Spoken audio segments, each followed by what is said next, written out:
tayong mga kabarangay na nalilito. Sa bidyong ito, aalamin po natin ano yung dalawang uri lang ng proceedings o yung pamamaraan ng pag-aayos ng problema under ng katarungang pambarangay.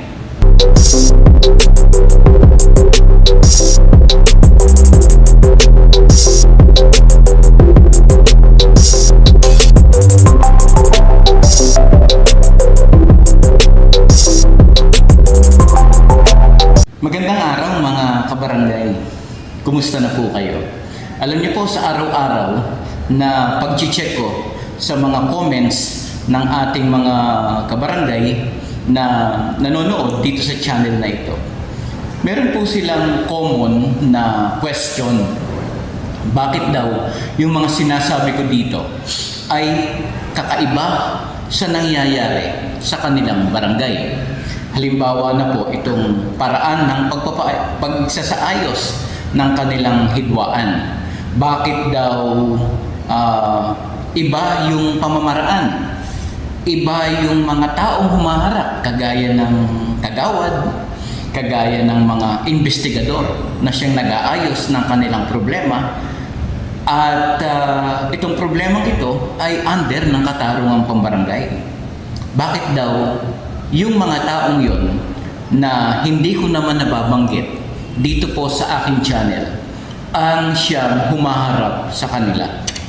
Kaya po sa video ito mga kabarangay, hayaan niyo po na banggitin ko kung ano lamang ang sinasabi ng batas tungkol po sa amicable settlement. Mga barangay officials, wag na po kayong umimbento ng mga pamamaraan. Ang sistema po ay ready na, babasahin na lang, then ia-apply. Ito po yung sinasabing dalawang pamamaraan ng pagsasaayos ng problema ng hidwaan sa ilalim ng katarungang pambarangay. Una, yun pong amicable settlement.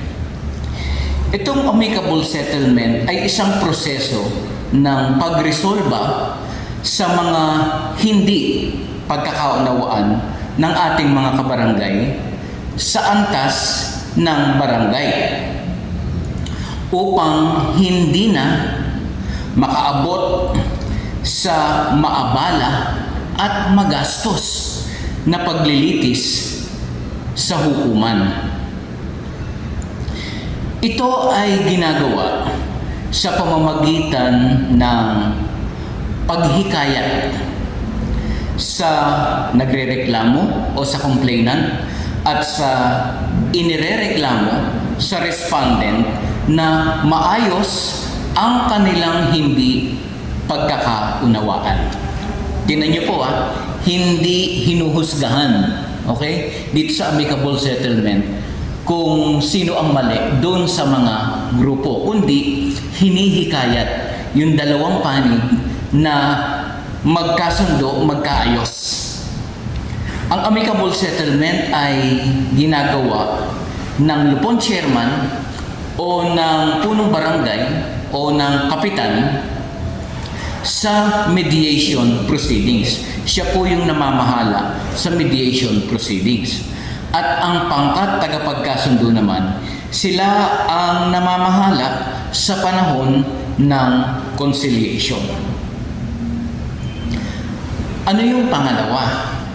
Ito po ay madalas na hindi na i-offer ng ating mga barangay officials, particularly ang lupong tagapamayapa sa mga naghihidwa ang partido.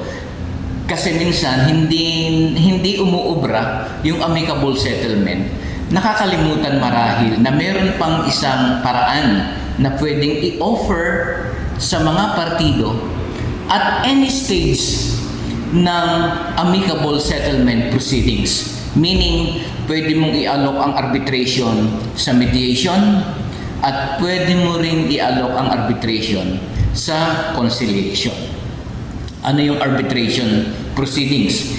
Ito ay isang proseso ng pagresolba sa mga hindi pagkakaunawaan sa level o sa antas ng barangay. Ito ay ginagawa sa labas ng sistema ng hukuman, kung saan ang mga nagrereklamo at ang inirereklamo ay magkasundo sa pamamagitan ng pagsulat in writing. Kailangan magkasundo sila in writing gamit po ang KP Form number 14 na sila ay tatalima. Okay, susunod sila sa anumang magiging resulta o nilalaman ng arbitration award, na kung saan ito ay nakasulat sa KP Form number 15.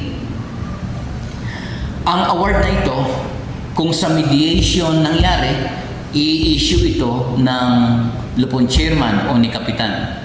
Kung sa conciliation naman nangyari yung arbitration award, yung arbitration award, ito naman ay ibibigay ng pangkat chairman o ng lupon o ng pangkat tagapagkasundo.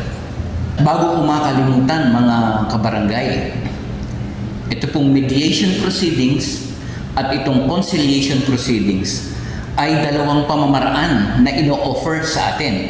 Una, yung mediation ay first attempt. Attempt na ano? Attempt na pagkasunduin yung mga naghihidwa ang partido, yung mga nag-aawayan na partido. At itong first attempt na ito, ulitin ko po, ito ay maaari lang tumagal sa loob ng 15 araw.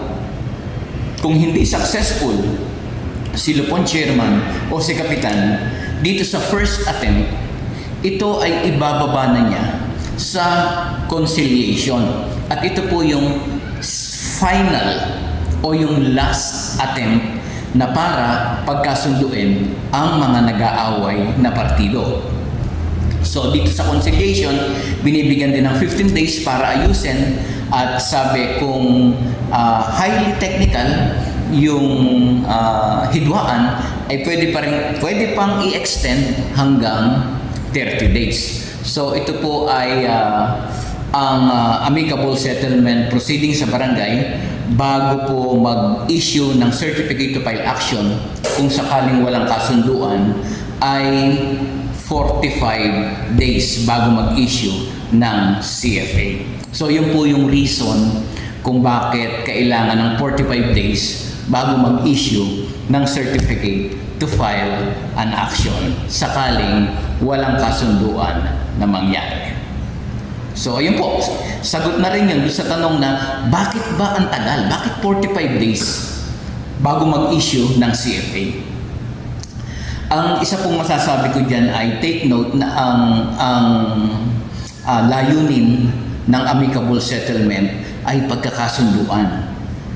Walang nagkakasunduan ng mabilis, yung shortcut. Hindi tunay na pagkakasunduan yung nakuha sa maigsing panahon.